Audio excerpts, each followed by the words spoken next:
ঢাকা বিশ্ববিদ্যালয়ে বিগত বছরগুলোতে এই রিলেটেড প্রশ্ন বারংবার এসেছে এবং যাদের ইংরেজি বেসিকের সমস্যা নাউন রিলেটেড এই প্রশ্নটা 99% স্টুডেন্ট ভুল করে এসেছে। তুমি যেন সেম ভুলটা না করো, ক্লাসটা একটু করে দেখো। এখানে আমরা বলছি which one is correct. So এখানে আমরা 4টা অপশন দিয়েছি, 4টা অপশন পড়ে দেখি। There are little information available on this topic. তারপর বলা হচ্ছে there is little information available on this topic. তারপরে দেয়া আছে there is few information available on this topic. তারপরে বলা হচ্ছে there are few information available on this topic. তার মানে এখানে অপশনগুলো পড়ে দেখা যাচ্ছে যে অপশনগুলো মোটামুটি একই প্রশ্ন বা একই অর্থ বোঝাচ্ছে, এরকম একটা লাইনকে ইন্ডিকেট করে। এবং এইখানে বলা হচ্ছে যে এই টপিকের উপর অ্যাভেলেবল ইনফরমেশন কম আছে, এটা বোঝানো হচ্ছে। সো আমরা যদি আগে দেখি যে এইখানে কমন বিষয়টা কি, কমন বিষয় হচ্ছে ইনফরমেশন। এখানে ইনফরমেশনটা হচ্ছে কমন এবং এর সাথে আমরা সম্পৃক্ত দেখছি লিটল, লিটল, ফিউ এবং ফিউ। এবং যেহেতু এটা নাউন রিলেটেড একটা প্রশ্ন, ইনফরমেশনটা কোন ধরনের নাউন, কাউন্টেবল নাকি আনকাউন্টেবল, এটা আমাদের জানতে হবে। সো ইনফরমেশন যেহেতু গণনা করা যায় না, তার মানে এটা আনকাউন্টেবল নাউন, আনকাউন্টেবল নাউন। এখন আমি বলে রাখি আনকাউন্টেবল নাউনের সাথে কি বসে জানো? আনকাউন্টেবল নাউনের সাথে সবসময় কিন্তু হচ্ছে তোমার হয় লিটল আর না হয় মাছ বসে। আর যেই যে নাউনগুলো কাউন্টেবল, যেগুলোকে গণনা করা যায়, সেগুলোর সাথে আমরা ফিউ বসাই, আমরা মেনি বসাই। এগুলা আমরা হচ্ছে ফিউ মেনি দিয়ে করি। যেমন আমরা বলতে পারি যে আই হ্যাভ মেনি ফ্রেন্ডস বা আই হ্যাভ ফিউ ফ্রেন্ডস। আমার বন্ধু নেই বললেই চলো, খুব কম বন্ধু আছে। তাহলে দেখো ফিউর পরে আমরা কাউন্টেবল নাউন দিই, যেটা গণনা করা যায়, যে আমার কতটা বন্ধু আছে গণনা করা যাবে। বাট এইখানে দেওয়া আছে ইনফরমেশন। ইনফরমেশন এই শব্দটা নাউন, লাস্টে সন থাকলে নাউন হয়, কিন্তু ইনফরমেশন একটা আনকাউন্টেবল নাউন, তাই এর সাথে হয় লিটল না হয় মাছ ব্যবহার করব। সো এই দিক থেকে আমরা যদি একটু বিবেচনা করি, এখানে ফিউ আছে, এখানে ফিউ আছে, তার মানে এই দুইটা বাদ। ফিউ বসে কাউন্টেবল নাউনের সাথে, এখানে আছে আনকাউন্টেবল নাউন, আর আনকাউন্টেবল নাউনের সাথে লিটল অথবা মাছ বসে।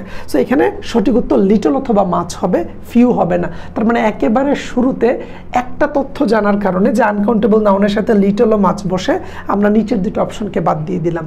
এখন যাই উপরের দুইটা অপশন। এই দুইটা অপশনকে কারেক্ট করতে হলে আর একটা তথ্য লাগবে, সেটা হচ্ছে আনকাউন্টেবল নাউন যেহেতু গণনা করা যায় না, এটাকে সিঙ্গুলার হিসাবে বিবেচনা করা হয়। যেহেতু আনকাউন্টেবল নাউন সিঙ্গুলার, সেই ক্ষেত্রে ভার্বটাও সিঙ্গুলার হবে। তো আমরা দুইটা অপশনের মধ্যে দেখছি, এখানে বলা হচ্ছে আর, এখানে বলা হচ্ছে ইজ। সো যেহেতু ইনফরমেশন শব্দটা আনকাউন্টেবল নাউন, এর জন্য এর সাথে লিটল বসছে, সেই একই ক্ষেত্রে ভার্বটা সিঙ্গুলার হবে ইজ, কখনোই প্লুরাল ভার্ব হবে না, কারণ প্লুরাল ভার্বগুলা সাধারণত কাউন্টেবল নাউনের সাথে বসে। তার মানে দেখো 3টা ইনফরমেশন দিয়ে প্রশ্নের উত্তরটা সলভ। আর এই 3টা ইনফরমেশন যার আছে তারই তো বেসিকটা অনেক স্ট্রং। সো এখানে কি দেখছি, ইনফরমেশনটা আনকাউন্টেবল নাউন, যেহেতু ইনফরমেশন ওই অর্থে গণনা করা যায় না, তথ্য তো অনেক তথ্য।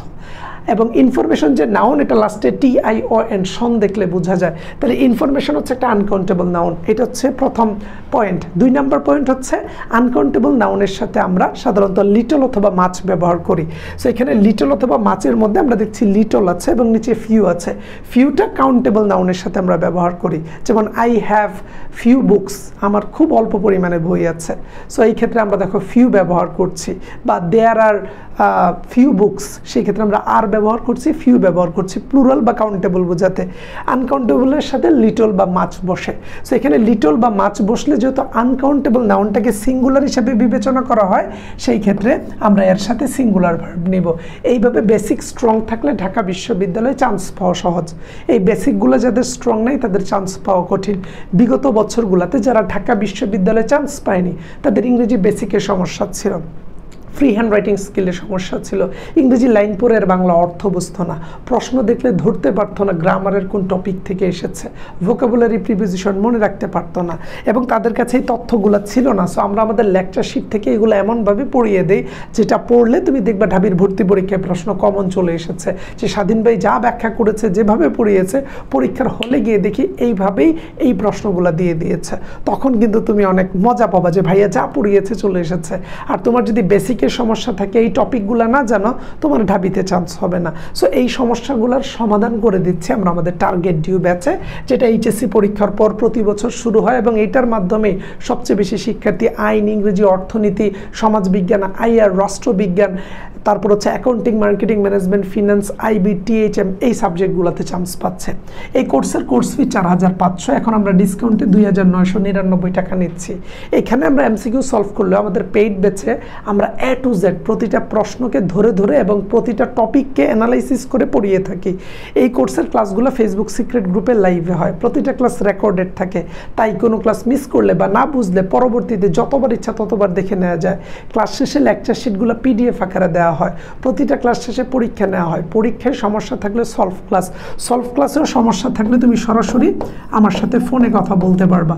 আমাকে ফোন দাও, এটা আমার পার্সোনাল নাম্বার, এটা আমার হোয়াটসঅ্যাপ নাম্বার। আমাদের সাথে ফোনে কথা বলে তোমার সমস্যার সমাধান করে ঢাকা বিশ্ববিদ্যালয়ে আসো।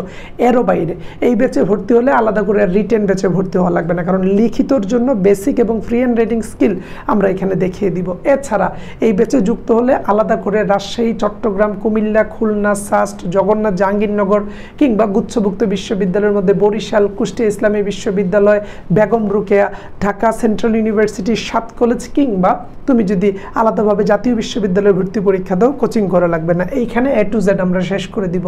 সো তাড়াতাড়ি ঢাবিতে একটা সিট কনফার্ম করতে হলে আমাদের পেজ ইনবক্স করো, এই নাম্বারে কল দাও। আমাদের বিশ্বাস তুমি ঢাকা বিশ্ববিদ্যালয়ে চান্স পাবে।